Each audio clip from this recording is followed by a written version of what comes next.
The French king thought he had built an impenetrable wall, a fleet of 200 ships, chained together in a narrow estuary, guarding his entire kingdom. It was the largest naval force in Europe, and it was a masterpiece of overconfidence. But when the young King of England saw the chains, he didn't see a fortress. He saw the single largest, most perfect target in naval history, and he brought a new weapon to shatter it all. The English Channel is not merely a body of water. For centuries, it has been the most violent, strategic fault line in Europe, the only thing standing between a proud island kingdom and the continental power that sought to engulf it. Now, in the year 1340, it has become a choke point, a maritime arena where two ambitious crowns are about to settle the ultimate question: who rules? The man who forced this confrontation was Edward III, King of England. He was a young monarch, driven by dynastic fervor and an obsession with a crown that was not his. Just 3 years prior, a direct male line in the French royal house of Capet had died out, and the throne passed instead to Philip VI, head of the House of Valois. But Edward, whose mother was the daughter of the last Capetian king, saw a claim, a legitimate claim. He believed to the greatest kingdom in Christendom. This was more than a mere dispute over lineage. It was a psychological trigger, an insult to his royal blood, and a path to power that he could not ignore. The prize was nothing less than the domination of Western Europe. But his problem wasn't a king, it was an entire ocean, and the man controlling it was about to reveal his master plan. Yet, to pursue this claim, Edward had a monumental geographic problem. England, for all its defiance, was an island. To launch a land campaign against the largest army on the continent, Edward needed to cross the sea. He needed a bridge, a continuous supply line, and an undisputed corridor for men, horses, gold, and equipment. For Edward, the Channel was not a border. It was a highway that absolutely had to be secured. Without total naval superiority, his continental ambition was doomed before it even began. Every barrel of wine, every bale of wool, every mercenary hired in Flanders was dependent on the sea lanes staying open. The King of France, Philip VI, was well aware of this vulnerability. Philip saw the Channel as England's prison wall, not its escape route. His strategy was simple, brutal, and effective. Choke the sea lanes, starve the island, and make any invasion of France financially and logistically impossible. For years, Philip had been building a massive naval alliance, utilizing not only his own French royal fleet, but also securing the loyalty of the powerful, professional sailors and mercenaries of Genoa, a maritime republic renowned throughout the Mediterranean for its formidable galleys and elite crossbowmen. Under the command of two capable, if sometimes overzealous, Admirals Hugh Quiret and Nicolas Béhuchet, the French fleet executed a terror campaign on the south coast of England. They descended on coastal towns like Portsmouth and Southampton, raiding, burning, and massacring, sending a cold shockwave of panic across the English countryside. The message was clear: England was vulnerable, and Philip controlled the terms of engagement. He held the key to the Channel, and he was using it to slowly strangle his rival. This wasn't just warfare, it was a chokehold. The French thought their trap was complete, but they had fatally misunderstood the weapon Edward was about to unleash. By the spring of 1340, the situation had become untenable for Edward III. His continental allies, primarily in the Low Countries, were demanding his presence, but the threat of the French fleet made a safe crossing impossible. His own ships, a mix of fishing vessels, trading cogs, and royal barges hastily converted for war, were scattered, outnumbered, and outmatched by the combined might of the French and Genoese navies. Failure to cross now meant not only the loss of his claim to the French throne, but the abandonment of crucial alliances, and perhaps even the end of his reign. The pressure was immense. Edward had poured his kingdom's treasury into this campaign, and if he could not land an army, he would be ruined, politically and financially. The stakes had never been higher, and the very existence of the English military presence on the continent hinged on one single, massive naval confrontation. Philip knew it was coming, and he prepared a trap, a final, impenetrable obstacle to put an end to Edward's ambition once and for all. The French had carefully selected their ground, the Zwin estuary near the town of Sluys in Flanders. This was not a simple port. It was the entry point to Bruges, one of the wealthiest trading cities in Europe. By blocking this estuary, Philip could simultaneously cut off English supply lines and pressure the Flemings, Edward's crucial trading partners, who relied on the port for their commerce. It was a perfect tactical and economic strike. The French admirals, Quiré and Béhuchet, assembled a staggering fleet, possibly as many as 200 ships inside the narrow channels of the Zwin. These were powerful, high-sided vessels, many captured from the English themselves, and they were supplemented by the fast, deadly galleys of the Genoese under the command of Egidio Boccanegra. The French commanders, confident in their overwhelming numerical superiority, believed they had created a literal, unbreachable barrier. They were ready for Edward, and they expected to either capture him and his army intact, or sink him entirely, bringing the war to an immediate, decisive close. This is a story that deserves to be shared, so please take a moment right now to share this story with one person who loves history as much as you do. Edward, however, was not about to sail into a conventional naval battle. He was a king, but he was also a seasoned, pragmatic military commander who understood the limitations of medieval naval warfare. The great naval engagements of the day were rarely contests of maneuver or sailing skill. They were floating archery duels that devolved quickly into brutal, ship-to-ship boarding actions, a chaotic land battle fought on water. The King of England knew he had to maximize the advantages of his archers and minimize the chaos of a brawl. As his fleet estimated between 150 and 200 ships, still a mix of hastily armed cogs and transports, sailed toward the Flemish coast, Edward received reconnaissance reports on the enemy's formation. What he heard was shocking. The French had taken their huge, intimidating fleet and anchored it in 4 tight lines across the narrow estuary, chaining their own ships together, mast to mast, bow to stern. It was a massive defensive cordon designed to prevent any ship from breaking through. To the French, this was a display of overwhelming strength, a decision that transformed their fleet into an unmovable fortress. To Edward, it was a magnificent, world-ending blunder. The French commanders had committed the cardinal sin of turning their ships into static infantry platforms. They had denied themselves the ability to maneuver, to flank, or to escape. They had created a single, enormous, floating target. Every man on the French deck was now relying on the strength of the chain, and if that chain broke anywhere, the entire line would collapse. Edward's strategy clicked into place. He wouldn't engage them ship for ship, he would engage them archer for archer, using his highly mobile fleet to concentrate fire on the immobilized French lines. To maximize his advantage, Edward ordered his captains to implement an ingenious tactical formation. The English ships were rearranged into a devastating assault structure. Every ship carrying men-at-arms, the heavy, armored infantry, was flanked by 2 ships filled entirely with longbowmen. This castle formation was designed for one purpose: to deliver concentrated volleys from the sides, shattering the French archers and clearing the decks before the English men-at-arms boarded the central enemy vessel. The longbow, already the deadliest weapon on any European field, would now be deployed at point-blank range against massed, static targets. It was a simple, elegant, and perfectly adapted answer to the French tactical mistake.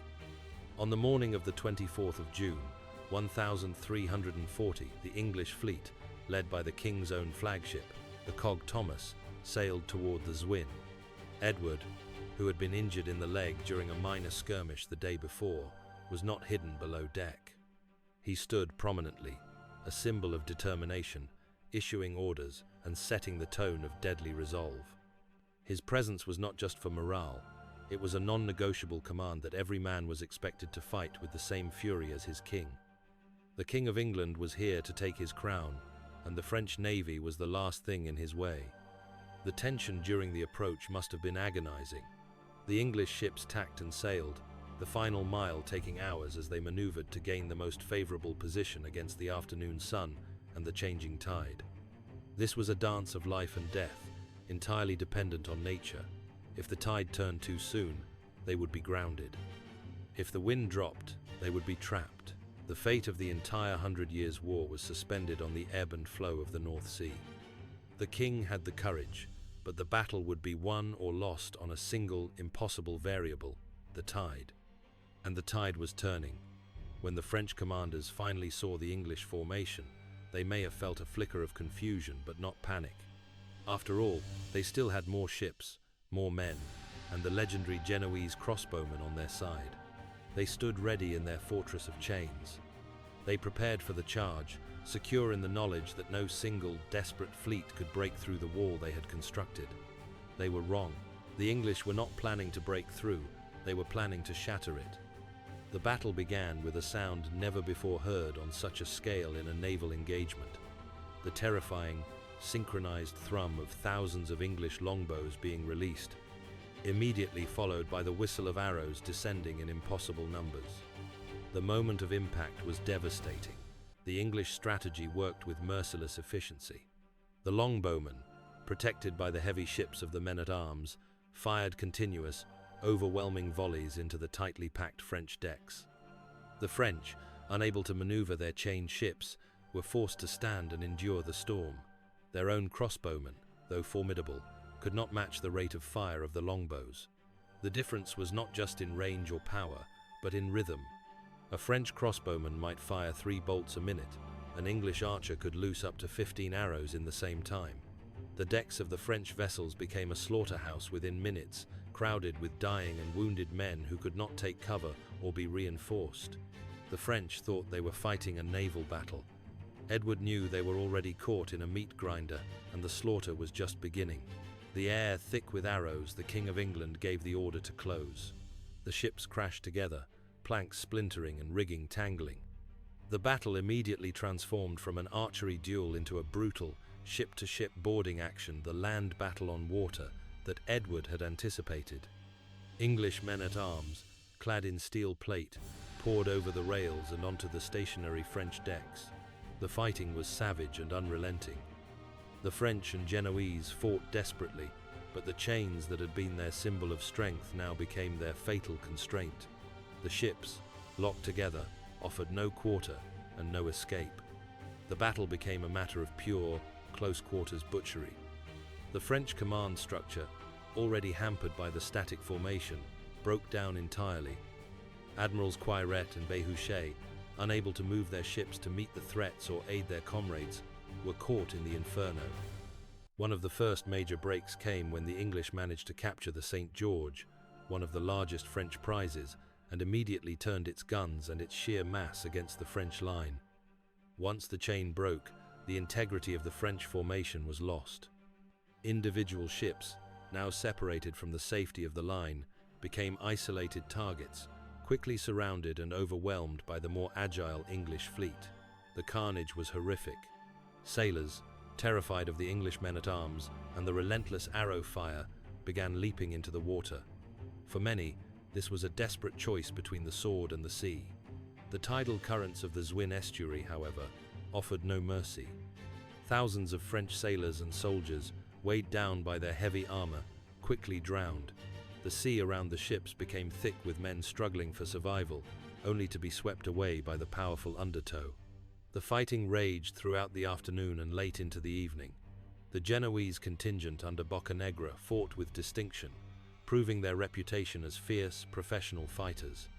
But even their expertise was no match for the tactical trap their French allies had sprung on themselves. By the time the sun began to set over the blood-soaked estuary, the issue was no longer in doubt. The French fleet was annihilated, its ships either captured, sunk, or abandoned. The screams of battle gave way to the cries of the drowning, and finally, to the eerie silence of utter defeat. The English continued the gruesome, systematic work of clearing the remaining ships and securing prisoners well past midnight. The few ships that attempted to escape were relentlessly pursued. Some of the fastest Genoese galleys managed to flee under the cover of darkness, carrying the news of the unprecedented disaster back to the French mainland. But for the vast majority of the French force, there was no escape. The dawn that followed the battle revealed a scene of catastrophic, almost unbelievable destruction. The Sluys estuary was no longer an arm of the sea, it was a graveyard. Wreckage lay everywhere, and the water was choked with the bodies of men. Estimates placed the French and Allied casualties at anywhere from 15,000 to 20,000 souls. It was a slaughter on a scale rarely seen in medieval warfare, let alone a naval battle. The English losses, by stark contrast, were minimal, perhaps only a few hundred. The disparity proved just how perfectly Edward's tactical gamble had paid off. Among the dead or captured were the French commanders who had so confidently engineered the trap. Admiral Hugh Quiret was killed during the fighting. Admiral Nicolas Béhuchet, captured alive, was immediately hanged from the mast of his own ship at the express order of Edward III.